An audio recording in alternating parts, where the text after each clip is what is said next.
magazine sebelum ke kamera kajian.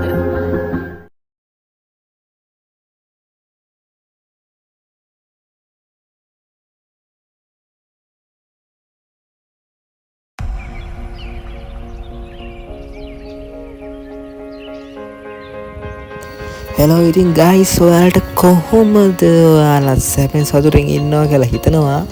ඉතින් අද අපි ආයෙමත් පාර රජ්‍යංග ප්‍රදේශයට යන්න තීරණය කරා. මොකද මේ පැත්තේ තියෙනවා යාළුවනේ අපි කවුරුත් ගිහිල්ලා නැති ඉතාමත් පෞරාණික පන්සලක්. ඉතින් අද අපි යන්න හදන්නේ මේ පෞරාණික පන්සල හොයාගෙන. ඉතින් මේ පන්සලේ නම කිව්වොත් මේක නමින් නම් දිග්ගල්ලෙන විහාරස්ථානය කියලා තමයි කට්ටිය කියන්නේ. ඉතින් අපි බලමු. මේ තින්නේ අපි විහාරස්ථානට යන මාර්ගය. ඉතින් අපිත් එක දිගටම රැඳිලා ඉන්න. අපි මග සොයන්න. ඔයාලා රත්ගඟ නිල්වල පාරේ ඇවිල්ලා මං ඔයාලට මේ පෙන්නන මාර්ගය තමයි ඔයාලා මේ විහාරස්ථානට යන්න ඕනේ.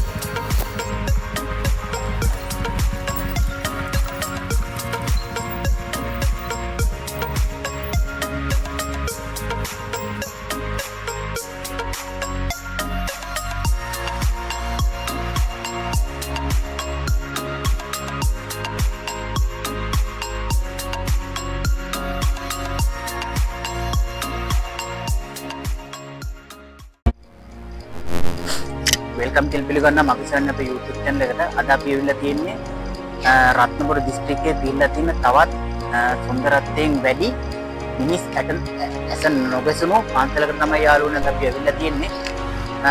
ඉතින් අපිත් එක්ක සුපුරුදු පරිදි උමේෂ් මල්ලිත් තියෙනවා. උමේෂ් මල්ලි ඉතින් අයි කොහමද අපි දැන් එන්න කාලයකට පස්සේ නේද මේවා ඉස්සරහට එන්නේ. ඔව් ඉතින් අපිට වීඩියෝ දාන්න බැරුණා. කාලයකට පස්සේ අපි වීඩියෝ එකක් දාන්න කියලා මේ අද අපි ඇවිල්ලා තියෙන්නේ. කාලයකට පස්සේ අද අපි ඇවිල්ලා තියෙන්නේ අමුතුම තැනකට.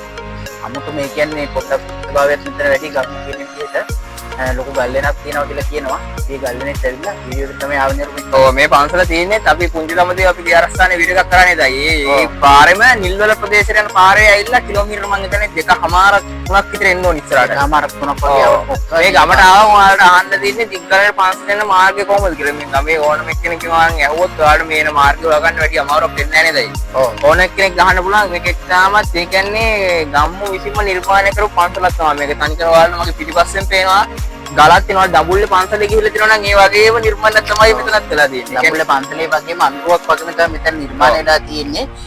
වෙනස් තියෙන රුමේෂ් මල්ලි මෙන්න මේ වගේ භයානක ඉමරකන් මල්ලි පොඩ්ඩක් පෙන්නන්න මේ පැත්ත.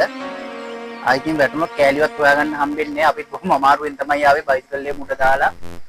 පට්ටම් පල්ලමක් තියෙන්නේ. පට්ටේ පල්ලෙහා ගඟ තියෙන්නේ. ඉතින් අපි ආදි සිරිත් වලට පොඩ්ඩක් ගරු කරලා ඉවරලා කැලේක පන්සලක විහාරස්ථානික මල්ලියක් මොකද්ද කරන්න ඕනේ? අපි අනිවාර්යෙන් ඒ කොලත්තක් කඩලා ඒ කැලේ ඉන්න දෙයියන්ගෙන් අවසර අරගෙන කැලේට අරගත්ත අපි දෙයියන්ගෙන් හැමදාම අපි කැලේට යන්න කලින් අවසරයක් ගන්න ඕනේ. ඉතින් ආන්නේ අපි කරන්නේ කොලත්තක් කල්ලා මෙතන එල්ලලා මේ කැලේ බාර වෙන්න දෙයියන්ගෙන් අවසර අරගෙන මේ පුදු බෙව වන්දනා කරනවා අපි හැයත් වෙනවා. ඉතින් අපිත් එක්ක නේද ඉදිකරම රැඳිලා ඉන්න අපේ වීඩියෝ එක අවසානයක් වෙනකම් බලන්න ස්කිප් නොකර. ඉතින් ඔයාලගෙන් ඉල්ලනවා අපේ වීඩියෝ හැමදාම බලනවා වගේ මේ වීඩියෝ එක තාත්තරින් බලන්න කියලා. ඔව් එහෙනම් අපි දෙයිනේ කියලා ඒ බුදුන්ගේ ආශිර්වාදයෙන් අත්තක් මෙල්ල වැඩි පටන් ගමු.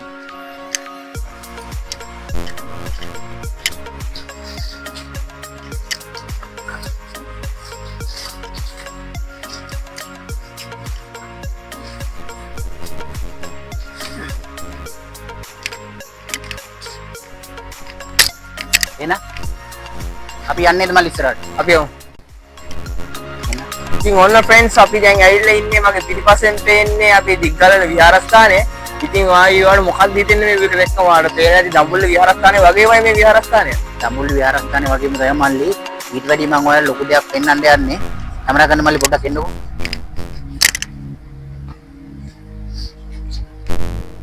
පේනව නේද යාළුවනේ පල්ලම. පට්ටම ඒ කියන්නේ ලෝකාන්ත වගේ පට්ට මෙතනින් පල්ලට වැන්නොත් එම් ඉතින් කෑලියක් හොයාගන්න හම්බ වෙන්නේ නැහැ. පේනවනේ පල්ලම.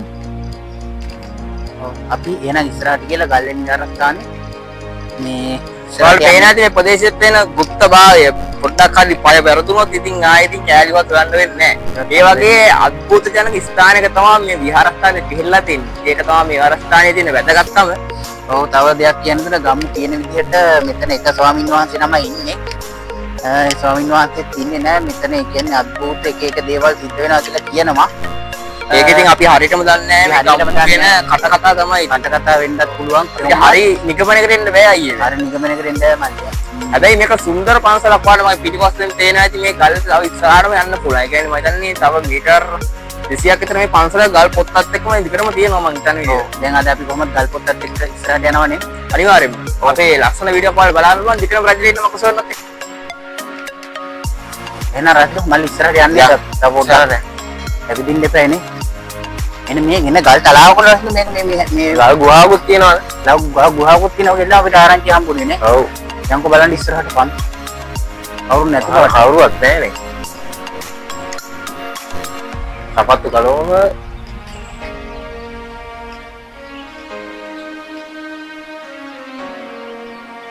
ගල් ගුහාවක් තියෙනවා නේද අයියද? ඔව්.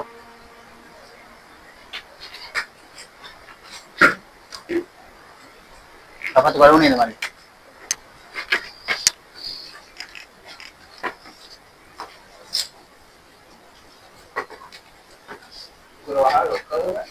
ඉතින් යාළුවනේ ඔන්න ගල්වැල් විහාරස්ථානට ඇවිල්ලා ඉන්නවා.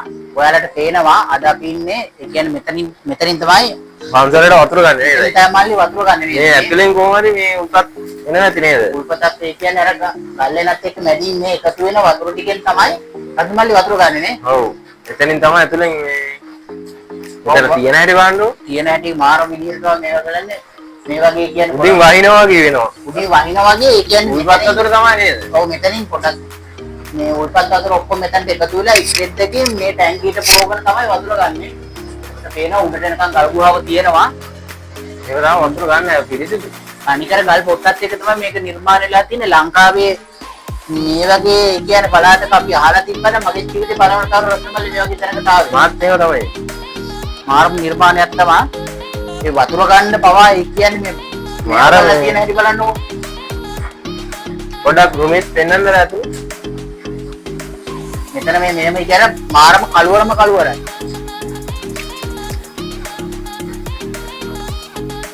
ඉතින් රුමේෂ් මල්ලි ඔයාලට හිතෙන්නේ නැද්ද මේ කියන්නේ වගේ ගල්ලේ නම් නැත්නම් කොහොමද මේ අන්තලට වතුර අරන් තියෙන්නේ කියලා ඔයාලට ලොකු ගැටුවක් එන්නේ නැද්ද? අයියේ මට පේන්නේ මේ ගල් වල ගල් දිහා බැලුවත් පේන්නේ නැති මේක කළු ගලක් කියන්නත් බෑ. කනකර කිරිගල් හිරිගල් වගේ ලයින් එකක් තියෙන්නේ. ඒ වගේ ලයින් එකක් තමයි ඒ කියන්නේ මරණක් පේන විදිහට මේ ඒ කියන්නේ මේ ඔව් ඒ කියන්නේ මේ ගලෙන් ඒ කියන්නේ එකතන වතුර පොඩ මිලා ටැංකිය එකට ස්ටොක් කරලා තමයි ස්වභාවික වතුර තමයි මේ ගන්නෙ. අන්න ඒක තමයි පොයින්ට් එක. කිරිගල් වලින් ඔයා දන්නවද වතුර ෆිල්ටර් කරන කතාව. ඉස්සර ඉඳලා අපේ අතීත මුතුන් මිත්තන් ඉස්සර පරණ ෆිල්ටර් වලට පාවිච්චි කරලා තින්නේ හිරිගල්. හිරිගල් වලින් තමයි ඊට පස්සේ තනි සුදු ඇල්ල ඕවට වහලා තමයි වතුර ෆිල්ටර් කරලා ඒ කාලේ පිරිසිදු කරලා තියෙන්නේ. ඉතින් ඔයාලට පේන ඇති මේ තනිකර තියෙන යාළුවනේ හිරිගල.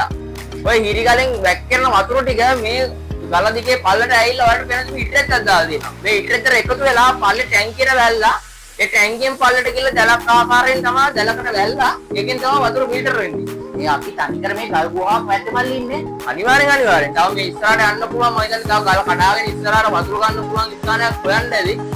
වතුරේ නේද මට ආරම්භ එකක් කියන්නේ ඒක තමයි හරි ඔයා කියනවා වගේ ඉරිගලෙන් මේ වේදිලා ඇවිල්ලා ඒක තමයි ටැංකියට ගන්න. ඔයාලට පේනද ඔය ගලෙන් යාළුවනේ කොයිලා බැලුවත් ඔයාලට පේන වතුර වැක්කෙනවා. ඔය වැක්කෙන වතුර ටික මේ ඉතිකාරට වැල්ලා ටැංකිය මේ බටේ දිගේ තමයි මේ මුළු මේ මෙතන ඉස්සල්ලන පන්සලටම වතුර ගපන්නේ මේකෙන් තමයි. ගොඩක් අර උල්පත් සීන් එක තමයි මෙතන තනිකරම දිගටම තියෙන්නේ. අනේ මේ රාජ්‍යංග ප්‍රදේශයේ තන උල්පත් වල ගොඩක් ප්‍රතිස්ථය මොකද පිටිපස්සෙන් ගලා යනවා අපේ රාජ්‍යංග ගඟ. ඔව් මේ රාජ්‍ය ගඟ ගිහලා තමයි කළුවමර එකතු වෙන්නේ. ඉතින් මගේ ජීවිතේ පළවෙනි වතාවට තමයි අවුරුදු 30ක් කියලා මම මේ පැත්තේ මේ වගේ පන්සලකට ආවේ. ඒකත්. අපි යන්නේද මල්ලි බලට? අපි බලට යමු. තනිකර ගල් පොත්තෙම තමයි මල්ලි නිර්මාණය මේ. ඔව් මට මතකයි මම මේකේ ආවා අවුරුදු 2-3කට කලින්. එතකොට මේක ප්‍රතිසස් කරන්න තිබුණේ නෑ. මේවා ලස්සනට හදලා තිබුණෙත් නෑ. මෙතන 2016 5යි 16 කියලා හදින මචං මේක ප්‍රතිසස් කරන්න පටන් ගත්ත කාලේ තමයි මෙතන දිනයක් ගහලා තියෙනවා. ඒක වෙන්න ඕනේ මම හිතන්නේ. ඔයාලට පේන සැටමෙන බුදු පිළිමයක් තියෙනවා මෙතන ඉදි කළා. මං එන කාලේ මෙහෙම මෙතන තිබුණේ නෑ මේක ඉදි කළා. හරි මේ මෑතකෙත් තමයි ඉතින් මේක නිර්මාණය කළා තියෙන්නේ.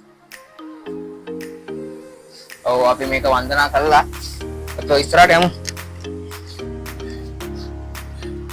මේ view point එක තනිකර ලෝකාන්තය වගේ පළමක් තියෙන තමයි පල්ලම. අර තනිකර පහළ පේනවා ගඟත් එක්කම. එන උසක මල්ලි අපි හිටියට ඉන්නේ. තනිකර මට මතක විදිහට අයියේ මේ පල්ලේ ගඟට බහින්නත් මාර්ගයක් තියෙනවා මේ ඉස්සරහින්. ඒකට ඉස්සරහට ගිහලා මම මේ මාර්ගේ තාදරකන් කියනවා නම් මම හිතන විදිහට මම මතකේ හරිනම් ගඟට බහින්න පොට්ටයකුත් තියෙනවා. ඉස්සරහට ගිහලා බලමු. බලපෑන ඉතින් මේක සබ්ස්ක්‍රයිබ් කරන්න පටන් ගත්ත කාලේ මෙතන ගහලා තියෙනවා 2016 5යි 16 කියලා. ඔයාලට බලා ගන්න පුළුවන් මෙතන පුදු පිළිමයක් තියෙනවා අපිට පේනවා.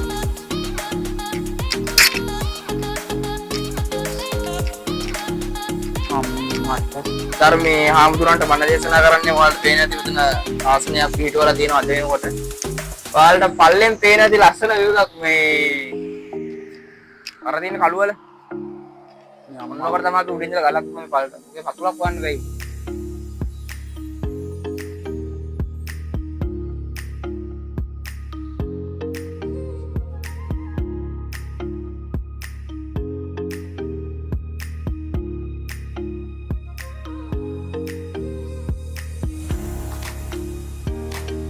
වලින් හාමුදුරුවෝ දැන්ට මොකද දන්නේ ලොකු දිහාක වැඩලා ගිහලා අපිට ගම්මුන්ගෙන් දැනගන්න ලැබුණා හාමුදුරුවෝනත් ගොඩක් මේ පන්සලේ රැඳෙන්නේ නැහැ මේ මොකද කියන්නේ ඉතින් මේ කැලයක් ඇතුළේ මේ පන්සල තියෙන්නේ පේනවනේ මේ මෙතනින් තමයි ගල්ලෙන් ඇතුළට රින් ගන්නෙ මේක දැන්ට ලොක් කරලා තියෙනවා ඉතින් මට කියන්න තියෙන්නේ මේ වගේ ලස්සන වීඩියෝ බලන්න අපේ මනුස්සයන් YouTube එක සබ්ස්ක්‍රයිබ් කරන්න කියලා මම ඉගෙන ගමා මේ වගේ දේවල් ඉදිරි පරම්පරාවට යන්නදලා රැක ගන්න ඕනේ අපි නේද මල්ලි අනිවාර්යෙන් මේ වගේ සැඟවිච්ච විහාරස්ථාන මේ ලංකාවේ තව කොච්චර ඇද්ද අනිවාර්යෙන් මේ තැන් රැක ගන්න එක තමයි අපි කරන්න ඕනේ අනිවාර්යෙන් මේ ස්ථාන වල ආධාරයක් කරන්න පුළුවන් ලොකු දෙයක් මේ වගේ දේවල් රැක ගන්න එක කියන්නේ මේ ස්වභාවිකව හැදිලා තියෙන පන්සල් හරිම අඩුයි මේ ලංකාවේ ඇත්තටම කියනවා නම් මහජන මුදලින් නිර්මාණය කරපු පන්සල් අද වෙනකොට ගොඩක් තියෙන්නේ يعني අතීතේ කාලේ ඉඳලා අර සැඟවිච්ච පන්සල් මේ වගේ කියන්නේ අපි දැන් මහියංගනේ විහාරස්ථානයක් ගත්තත් ඒක ප්‍රසිද්ධ විහාරයක් දැන් මේකත් ඉස්සර ඉඳලම ගල්පොත්තර තිබු පන්සලක් නෙමෙයි කවුරුත් මේක දන්නේ නැති වුණත් මේ යාලා ගල් කුටියක් ගැන තමයි අපි මේ ඉන්නේ ඔව් මේ වගේ ස්ථාන තව ඕන තරම් තියෙන්න පුළුවන් යාලා ලොකු ගල් ගියක් යට තමයි අපි ඉන්නේ අන්න ඒක තමයි කියන්නේ ඒ කියන්නේ යාළුවනේ මෙයාගේ ස්ථාන බලන්න නම් අපේ YouTube channel එක අනිවාර්යෙන් subscribe කරලා තියාගන්න නේද අයියේ. අපි මේ වගේ ලස්සන ස්ථාන වගේ මේ ඊටවලින් මිනිස්සු ගිහිල්ලා නැති ස්ථාන අපි ඔයාලගේ ගොඩක් මිනිස් ඇස නොගත් යනවා අපි යන්න බලාපොරොත්තු වෙන්නේ.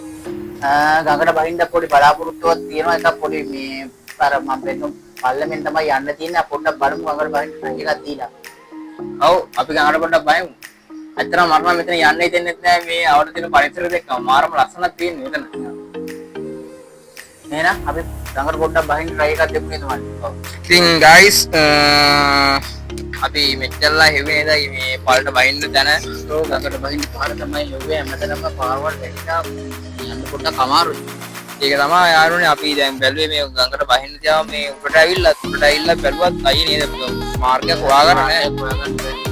මොකද යාළුවනේ මාර්ගෙන් නැතුව මේක බහින්න ගියොත් අපේ ජීවිත අනතුරු ඒ වලට පෙන්වන්නදී අපි පෙන්වන්නේ යාළුවනේ මෙතන තියෙන පල්ලම තියෙන්නේ ආයි පල්ලෙහාම තමයි නතර වෙන්නේ ආරික පාරක් නැතුව හයිකින් කරන්න අමාරුයි කමයක් වගේ මොකද ගේන්න බැරුණා නැත්නම් අයිනවා ඔව් අපිට ඇත්තටම අපි මේ අද වීඩියෝ කරන්න ආවේ අපිට වෙච්ච කරදරත් එක්ක අපි සති දෙකකින් වීඩියෝ එකක් අපි channel එකට දාන්න බැරුණා. ඔව් අපි ඔයාලා මේ කියන්නේ අපි ඔයාලා 15 කින් තමයි අපි වීඩියෝ කරන්න ආයේ ඇත්තටම කියනවා රට දෙකකින් අපිට ඇත්තටම වීඩියෝ කරගන්න බැරුණා. දීප කරදරත් එක්ක. ඉතින් අපි මේ උඩහ පැත්තට ආවේ මේ වගේ මේ ෂෝට් වීඩියෝ එකක් හරි කරලා අපේ channel එක නේද ඔයාලට වීඩියෝ එකක් ගේන්න බැරි වෙච්ච ඉඳා වීඩියෝ කරන් එන්න. ඉතින් යාළුවනේ අපි දැන් මේ දිග්ගන්න විහාරස්ථාන යන්න තමයි හදන්නේ. අපි තාමත් මේ හොයන්නේ ගඟට බහින්න මාර්ගය තමයි හොයන්නේ. අපි මාර්ගය හම්බුනොත් අපි ඔයාලට ගඟේ වීඩියෝ එක මේකට මේ අපි සෙට් කරලා අපි ඔයාලට පෙන්නනවා. ඉතින් එතකන් යාළුවනේ කියන්න තියෙන්නේ මෙච්චරයි. ඉතින් අපේ YouTube channel එක subscribe කරලා තියාගන්න. අපේ FB page එක follow කරලා TikTok මේ page එක follow කරලා අනිවාර්යෙන් ඔක්කොම bell icon click කරලා තියාගන්න. ඉතින් අපේ වීඩියෝ ආපු ගමන් නේද යාළුවා අපි ඔයාලට notification එකක් වදින්න ගන්න පුළුවන්. එහෙනම් ඉතින් අපි විහාරේ සංචාරය අදත් මෙතනින් නිමා කරන අපි මේ තාමත් ඔයාලට බලන්නේ මේ ගඟට යන්න පුළුවන් පාරක් තියෙනවද කියලා ඔයාලට පේනවා පල්ලේ පට්ටම් පල්ලමක් තියෙන්නේ. පාරවල් හදාගෙන පොඩ්ඩක් යන්න අමාරුයි. නේද පල්ලේ? ඔව් ඒක තමයි අපි බලමු ගා ඉස්සරහට ගිහිල්ලා මාර්ගය හම්බුනොත් අපේ පල්ලට බහිමු නැත්නම් ඉතින් ගයිස් මේකේ පල්ලවට බහින කියන්නේ ජීවිත මරණයක් අතර දෙල්ලමක් තමයි. ඉතින් ආවනේ අපේ වීඩියෝ කරන අනිවාර්යයෙන් බලන් ඉන්න අපේ මකස් හොයන්න ඕන. ඉතින් අපේ FB page එකත් එක්ක අප්ඩේට් එකේ ඉන්න. ඉතින් අපිට දෙකම අපි මග සොයන්න